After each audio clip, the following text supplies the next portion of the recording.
Olá, seja bem-vindo a Mulheres Lendo Juntas. Eu sou Lorena e vou ler com vocês a segunda metade do artigo Heterossexualidade Compulsória e Existência Lésbica, da escritora Adrienne Rich. Antes de iniciar a leitura, eu quero lembrar que existem várias formas de estar fortalecendo o canal. Você pode seguir o conteúdo para acompanhar sempre que houver novos episódios, assim como dar 5 estrelas no Spotify, porque assim o conteúdo chega em mais mulheres. Existe também uma rede de apoio colaborativo. Você pode estar contribuindo com qualquer valor no apoia.se/Mulheres Lendo Juntas ou pelo Pix mulhereslendojuntas@gmail.com. E vamos para a leitura. Parte 3.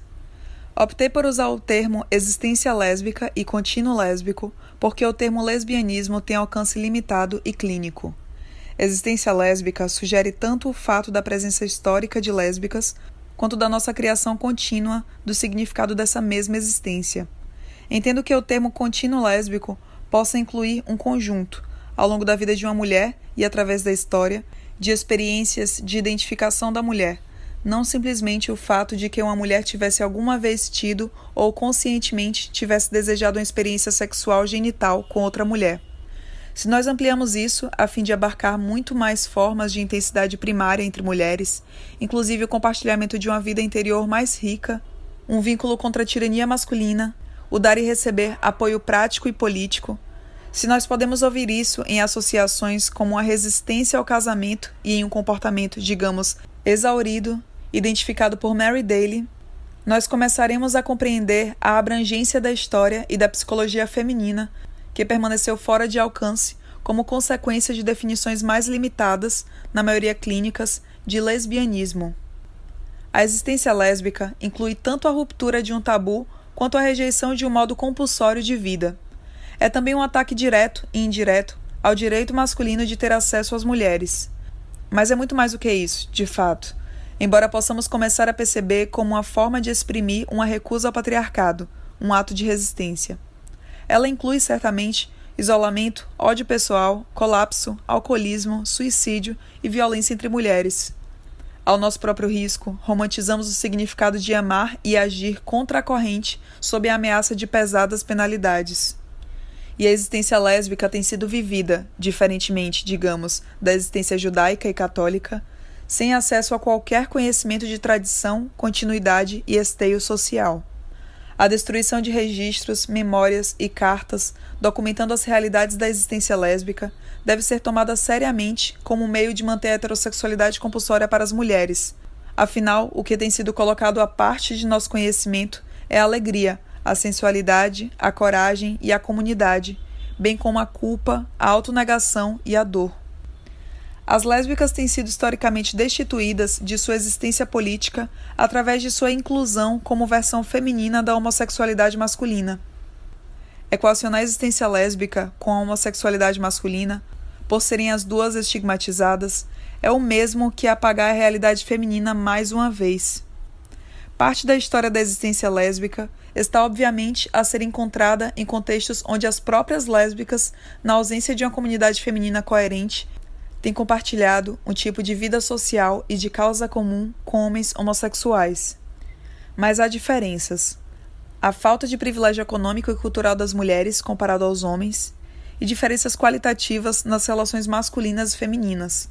Por exemplo, os padrões de sexo anônimo entre homossexuais masculinos e o pronunciado peso negativo da idade nos padrões de atração sexual entre homossexuais masculinos. Perceba a experiência lésbica a ser, tal como a maternidade, uma experiência profundamente feminina, com opressões, significados e potencialidades particulares, que não podemos compreender quando nós a agrupamos simplesmente com outras existências sexualmente estigmatizadas. Da mesma forma que o termo os pais serve para esconder a realidade particular e significativa de ser uma mãe, o termo gay pode servir ao propósito de obscurecer os próprios contornos que precisamos discernir, que são de valor crucial para o feminismo e para a liberdade das mulheres como grupo. Como o termo lésbica tem sido empregado com associações clínicas, limitadas com definição patriarcal, a amizade e o companheirismo feminino são colocados à parte do erótico, limitando, portanto, o erótico em si mesmo. Quando, porém, nós nos aprofundamos e ampliamos o conjunto do que definimos como existência lésbica, quando delineamos o contínuo lésbico, começamos a descobrir o erótico em termos femininos. Como ele não é confinado a qualquer parte do corpo ou apenas ao corpo em si mesmo, como uma energia não apenas difusa, mas a ser, tal como Audre Lorde chegou a descrever, onipotente no compartilhamento de alegria, seja física, seja emocional, seja psíquica, e na repartição de trabalho, e que o erótico é como a alegria que se fortalece e que, abre aspas, nos faz com menos vontade de aceitar a ausência de poder ou, então, aqueles outros estados adquiridos do ser que não são nativos para mim, tal como a resignação, o desespero, a depressão e a autonegação, fecha aspas. Em outro contexto, quando escrevia sobre as mulheres e o trabalho, citei a passagem autobiográfica em que a poeta H.D. descreveu como sua amiga Briar apoiou-a em persistir com a experiência visionária que estava prestes a influenciar seu trabalho mais maduro. Abre aspas. Eu sabia que essa experiência, a de escrever sobre a parede à minha frente, não podia ser compartilhada com ninguém, exceto pela moça que permanecia tão bravamente ali, ao meu lado. Ela falou sem hesitação, vá em frente.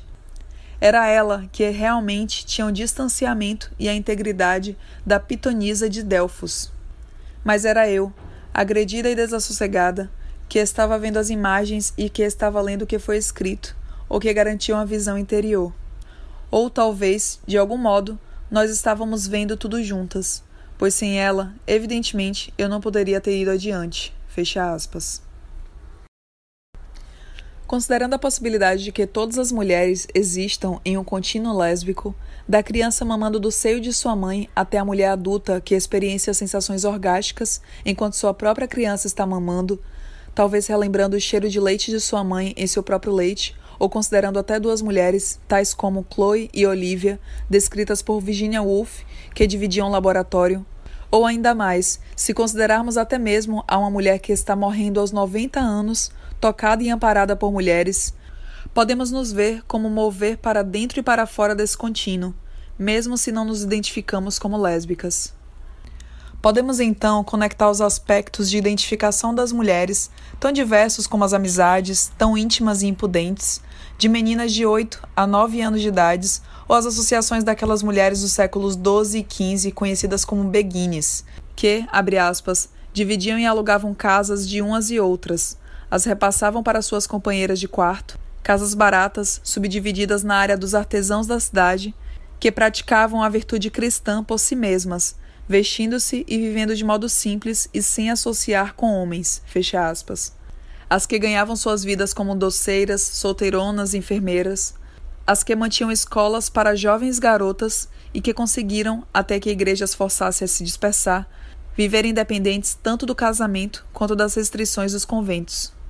Tudo isso nos permite conectar essas mulheres com as mais celebradas lésbicas da escola de mulheres ao redor de Safo do século VII a.C., com as sociedades secretas e as redes econômicas que se encontram entre mulheres africanas e com as irmandades chinesas de resistência ao casamento, comunidade de mulheres que se recusaram a casar ou que, se casadas, comumente se recusavam a consumar seus casamentos e logo deixavam seus maridos, as únicas mulheres na China que não tiveram seus pés amarrados e que, segundo Agnes Smedley, festejavam os nascimentos de meninas e organizavam bem-sucedidas greves de mulheres nas fábricas de seda.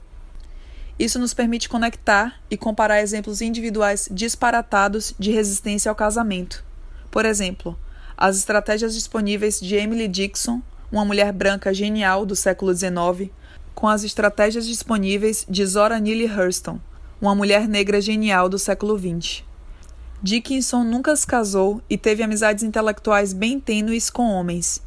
Vivia semi-enclausurada na casa refinada de seu pai em Amherst e passou toda a sua vida escrevendo cartas apaixonadas à sua amiga Kate Scott Anton. Hurston casou 2 vezes, mas logo abandonou seus 2 maridos. Enfrentou um longo caminho da Flórida para o Harlem e para a Universidade de Columbia, daí para o Haiti e finalmente voltou para a Flórida, movendo-se para dentro e fora da patronagem branca e da pobreza, do sucesso profissional e do fracasso. Suas relações de sobrevivência foram todas com mulheres, iniciando-se com sua mãe.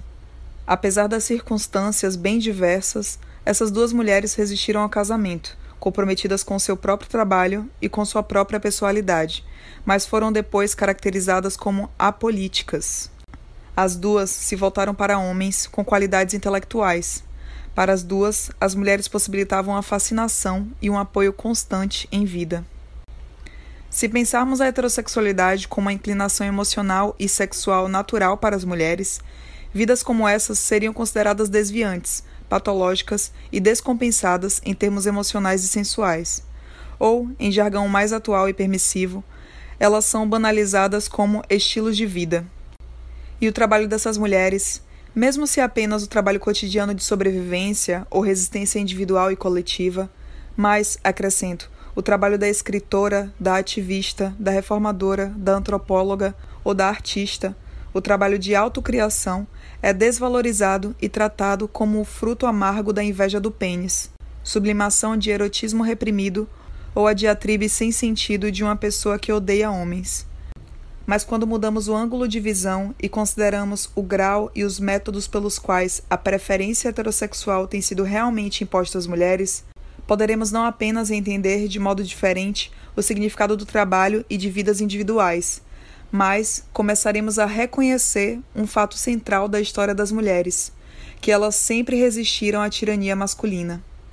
Um feminismo de ação, embora nem sempre sem teoria, tem reemergido de modo constante em toda a cultura e em todos os tempos. Podemos, então, iniciar o estudo da luta das mulheres contra a falta de poder, a rebelião radical das mulheres, não apenas em situações revolucionárias concretas, definidas em termos masculinos, mas em todas as situações em que ideologias masculinas não as tenham visto como revolucionárias. Por exemplo, a recusa de algumas mulheres de ter filhos, ajudadas, apesar do grande risco, por outras mulheres. A recusa de contribuir com um padrão mais elevado de vida e de lazer para os homens. Leghorn e Parker mostram como as duas coisas consistem em grande parte da contribuição econômica das mulheres, que não é plenamente reconhecida, nem paga, nem garantida por meios sindicais. Não podemos ter paciência com a visão de Dorothy Dinnerstein de que as mulheres vêm simplesmente contribuindo com os homens nos arranjos sexuais da história. Começamos a observar o comportamento tanto na história como nas biografias individuais, que tem sido, até o momento, invisibilizado e inominado, comportamento que, de modo frequente, constitui rebelião radical, devido aos limites de contraforça exercidos em determinado tempo e lugar. E nós podemos conectar tais rebeliões e sua necessidade com a paixão física de mulher para mulher que é central para a existência lésbica, a sensualidade erótica que tem sido, seguramente, o fato mais violentamente apagado da experiência feminina. Parte 4. A identificação entre mulheres é uma fonte de energia e de poder feminino potencial, contido e minimizado pela instituição da heterossexualidade. A negação da realidade e da visibilidade da paixão das mulheres por outras mulheres, da escolha das mulheres por outras como suas aliadas, companheiras de vida e de comunidade, ao se obrigar que tais relações sejam dissimuladas e até desintegradas sob intensa pressão, tem representado uma perda incalculável do poder de todas as mulheres em mudar as relações sociais entre os sexos e de cada uma de nós se libertar. Hoje em dia, a mentira da heterossexualidade compulsória feminina aflige não apenas a produção acadêmica feminista, mas toda a profissão, todo o trabalho de referência, todo o currículo, toda a tentativa de organização, toda a relação ou conversação por onde ela se apresenta. Cria, especificamente, uma profunda falsidade, hipocrisia e histeria no diálogo heterossexual, pois toda relação heterossexual é vivida através do nauseante estroboscópio dessa mentira. Ainda que escolhamos nos identificar, ainda que nos achemos categorizadas, ela vibra amplamente e distorce nossas vidas. Essa mentira coloca um sem número de mulheres aprisionadas psicologicamente, tentando ajustar a mente, o espírito e a sexualidade dentro de um roteiro prescrito, uma vez que elas não podem olhar para além do parâmetro do que é aceitável. Ela absorve a energia de tais mulheres e drena até mesmo a energia das lésbicas no armário, a energia exaurida em uma vida dupla. A lésbica que está presa no armário, a ideia de que está aprisionada por ideias prescritas do que é normal, compartilha as dores das alternativas não alcançadas, das conexões rompidas, do acesso perdido à sua autoidentificação de modo livre e poderosamente assumido. A mentira apresenta-se em múltiplas camadas. Na tradição ocidental, uma camada, a romântica, assegura que as mulheres se voltem inevitavelmente, mesmo que impetuosamente e tragicamente, para os homens. Até mesmo quando a atração é suicida, por exemplo, em Tristão e Isolda, em The Awakening de Kate Chopin, ela é um imperativo orgânico. Na tradição das ciências sociais, afirma-se que o amor primário entre os sexos é normal, que as mulheres precisam dos homens como seus protetores sociais e econômicos, para a sexualidade adulta e para a complexão psicológica, ou então que a família constituída heterossexualmente seria a unidade social básica, que as mulheres não estão ligadas, em sua intensidade primária, aos homens devem ser, em termos funcionais, condenadas a uma devastadora marginalidade muito maior que a de ser mulher. Não surpreende que as lésbicas sejam vistas como uma população mais escondida do que a dos homossexuais masculinos. A crítica feminista lésbica e negra Lorraine Bettel, ao escrever sobre Zora Neale Hurston, pondera que é de fato problemático para uma mulher negra, que é 2 vezes uma outsider, assumir-se com mais uma identidade odiada. No entanto, o contínuo lésbico tem sido uma corda de salvação para as mulheres negras tanto na África como nos Estados Unidos. Abre aspas. As mulheres negras têm uma longa tradição de vinculação conjunta em uma comunidade de mulheres negras que tem sido a fonte de informação para a sobrevivência vital e de apoio psíquico e emocional para todas nós. Temos uma cultura folk distinta de mulheres identificadas como negras, baseadas em nossas experiências como mulheres negras em nossa sociedade. Símbolos, linguagem e modos de expressão que são específicos das realidades de nossas vidas. Como raramente as mulheres negras puderam ser incluídas entre os negros e as mulheres que tiveram acesso direto à literatura e outras formas reconhecidas de expressão artística, esta vinculação feminina negra e esta identificação entre mulheres negras acabou por ser frequentemente obscurecida e pouco registrada, com exceção das próprias vidas individuais das mulheres negras, através das nossas próprias memórias e de nossa particular tradição feminina negra. Fecha aspas. Outra camada de mentira é a implicação encontrada de modo frequente de que as mulheres inclinam-se para outras mulheres por conta de um ódio próprio pelos homens. Um profundo ceticismo, cautela e paranoia compreensível e correta quanto aos homens pode ser, de fato, parte da resposta de qualquer mulher saudável diante da misoginia da cultura de dominação masculina, mas também uma resposta às formas assumidas pela sexualidade masculina normal e até do fracasso de homens sensíveis e políticos quando percebem ou notam isso como sendo preocupante. A existência lésbica é também representada como um simples refúgio dos abusos masculinos, mais do que uma carga elétrica de empoderamento entre mulheres. Uma das passagens literárias mais comumente citadas sobre relações lésbicas é aquela de René, personagem de Colette em The Vagabond, em que se descreve, abre aspas, a melancolia e a imagem tocante de 2 frágeis criaturas que tinham talvez encontrado abrigo nos braços de uma e de outra, seja estando ali, entre si mesmas, para adormecer e chorar, seguras diante do homem que é sempre cruel, seja ficando ali a provar, melhor do que qualquer outro prazer, a amarga alegria de se sentirem juntas, frágeis e esquecidas. Fecha aspas. De modo frequente, Colette é considerada uma escritora lésbica. Sua reputação popular tem muito a ver, acho eu, com o fato de que ela escreve sobre a existência lésbica como se o fizesse para um público masculino. Suas primeiras novelas lésbicas, a série de Claudine, foram escritas sob pressão de seu marido e publicadas sob seus 2 nomes. Em todo caso, com exceção dos textos sobre sua mãe, Colette é a fonte menos confiável sobre o contínuo lésbico se comparada a Charlotte Brontë, que compreendia que se as mulheres podiam, de fato, deviam ser aliadas, mentoras e apoiadoras umas das outras na luta feminina pela sobrevivência. Há um prazer bem à parte de simplesmente estar em mútua companhia e na atração recíproca de caráter e mentalidade, o que indica o reconhecimento das suas forças conjuntas. Do mesmo modo, podemos dizer que há um conteúdo político feminista nascente no ato de escolher uma mulher como amante ou companheira diante da heterossexualidade institucionalizada. Mas, para que a existência lésbica concretize esse conteúdo político de forma definitivamente libertadora, A escolha erótica deve aprofundar-se e expandir-se através da identificação consciente entre mulheres, no feminismo lésbico. O trabalho que vem a seguir, de desenterrar e descrever o que eu chamo de existência lésbica, é libertador para todas as mulheres. É um trabalho que deve seguramente mover-se além dos limites restritos, ocidentais, brancos e de classe média dos estudos das mulheres, a fim de examinar a vida das mulheres, seu trabalho e agrupamentos dentro de toda a estrutura política, racial e étnica. Há diferenças, ainda mais, entre a existência lésbica e o contínuo lésbico, diferenças que podemos discernir mesmo no movimento próprio de nossas vidas.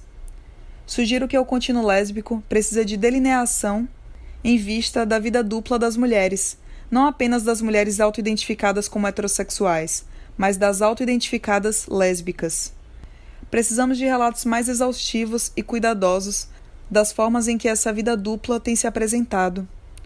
Os historiadores precisam perguntar-se de modo constante sobre as formas pelas quais a heterossexualidade tem sido organizada e mantida como uma instituição através da escala de salários femininos, da imposição do lazer das mulheres de classe média, da glamorização da conhecida libertação sexual, da restrição em prover educação para as mulheres, da imagética da arte culta e da cultura popular, da mistificação de esfera pessoal e muito mais ainda. Precisamos de uma economia que compreenda a instituição da heterossexualidade e a dupla carga de trabalho das mulheres, além da divisão sexual do trabalho como a mais idealizada das relações econômicas. Inevitavelmente, a questão surgirá. Estamos, então, a condenar todas as relações heterossexuais, inclusive aquelas que são menos opressivas? Acredito que essa pergunta, embora sentida sempre de modo profundo, seja uma questão equivocada. Estamos inseridos em um labirinto de dicotomias falsas que nos impede de apreender a instituição como um todo. Casamentos bons versus maus, casamento por amor versus casamento arranjado, sexo liberado versus prostituição, intercurso heterossexual versus estupro, Liebesmess versus humilhação e dependência. No interior da instituição há, obviamente, diferenças qualitativas de experiência, mas a falta de escolha ainda permanece como uma grande realidade que não é reconhecida, e na falta de escolha, as mulheres permanecerão dependentes diante das chances ou da simples sorte de relações particulares e não terão poder coletivo de determinar o significado e o lugar da sexualidade em suas vidas. Quando nós tratamos da instituição em si mesma, além disso, passamos a perceber a história da resistência feminina que ainda não foi totalmente compreendida por si só, porque ela tem sido fragmentada, incompreendida e apagada. Exigirá um entendimento corajoso da política e da economia, além da propaganda cultural da heterossexualidade, para assim nos guiar para além dos casos individuais e das situações diversificadas de grupo em razão do tipo complexo de abrangência necessária para desfazer o poder que os homens exercem sobre as mulheres em todos os lugares, o poder que se tornou modelar para todas as outras formas de exploração e controle ilegítimo.